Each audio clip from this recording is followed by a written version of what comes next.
ਅੱਗੇ ਵਧਦੇ ਹੋਏ ਦੱਸਦੇ ਹਾਂ ਕਿ ਦਰਿਆ ਰਾਵੀ ਵਿੱਚ ਪਾਣੀ ਦਾ ਬਹਾਅ ਮਾਮੂਲ ਦੇ ਮੁਤਾਬਿਕ ਸੈਲਾਬ ਦਾ ਫੌਰੀ ਖਤਰਾ ਨਹੀਂ। ਰਾਵੀ ਵਿੱਚ ਹੁਣ ਵੀ ਪਾਣੀ ਦੀ ਵੱਡੀ ਗੁੰਜਾਇਸ਼ ਮੌਜੂਦ ਹੈ। ਰੈਸਕਿਊ ਕੰਮ ਦੇ ਮੁਤਾबिक ਮੁਮਕਿਨਾ ਬਾਰਿਸ਼ਾਂ ਲਈ तमाम हिफाजती इंतजाम मुकम्मल कर लिए गए। मजीद जानने नुमाइंदा सन न्यूज़ मलिक मुश्ताक तो।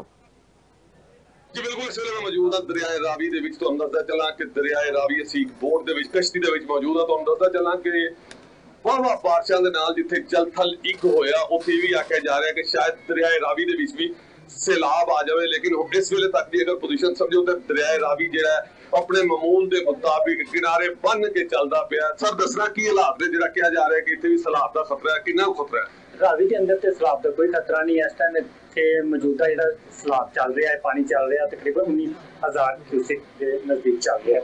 ਤੇ ਇੱਕ ਨਾਰਮਲ ਦੀ ਰੂਟੀਨ ਹੈ। ਦਰਿਆ ਰਾਵੀ ਚ ਕਿੰਨੀ ਕਪੈਸਿਟੀ ਹੈ ਕਿ ਜਿਹੜਾ ਪਾਣੀ ਗੁਜ਼ਰ ਜਾਵੇ? ਲਾਸਟ ਟਾਈਮ ਇੱਥੇ ਤਕਰੀਬਨ ਕੋਈ 2,30,000 ਦੇ ਨਜ਼ਦੀਕ ਕਿਊਸਿਕ 2,30,000 ਕਿਊਸਿਕ ਦੇ ਨਜ਼ਦੀਕ ਪਾਣੀ ਗੁਜ਼ਰਿਆ ਸੀ, ਜਿੰਨੇ ਕੋਈ ਡੈਮੇਜ ਨਹੀਂ ਸੀ ਤੇ ਹੁਣ ਤੇ ਸਿਰਫ ਚੱਲ 19,000 ਹੈ। ਤੁਹਾਡਾ ਕਹਿਣਾ ਕਿ ਸੈਲਾਬ ਦਾ ਕੋਈ ਖਤਰਾ नहीं है रावी दे विच? ਤੁਸੀਂ ਦੱਸो जी, हिफाजती इंतजाम मुकम्मल कर लिते गए हैं? जी सर, हमारी तैयारियां पूरी हैं। बोर्ड से हमारी ऑपरेशन है, यहाँ पे हमारा स्टाफ भी ड्यूट है, तो इंशाल्लाह किसी भी हंगामी सूरत हाल से हम बेहतरीन तरीके से तैयार हैं निपटने के। जी बिल्कुल, इत्थे क्योंकि दरिया रावी दे कंढे मुकम्मल तौर पे खैमे ला लिते गए हैं। सिविल डिफेंस के लोग, 112 के लोग और दूसरे लोग पूरी टीमां से मौजूद ने, लेकिन इन्होंने आखना है कि दरिया रावी दे विच किसी किस्म का सैलाब का कोई खतरा नहीं, क्योंकि पिछले साल गुज़िश्ता साल रावी दे विचों बड़ी वड्डी तादाद विच पानी जिहड़ा लंघ गया सी, लेकिन उन्हें नुकसान नहीं सी कीता, लेकिन नुकसान कुछ होए भी सन। दरिया रावी दे उत्ते जिले इंतजामिया के तमाम महकमे जिहड़े ने वो अपने अपने कैंप ला के अपनी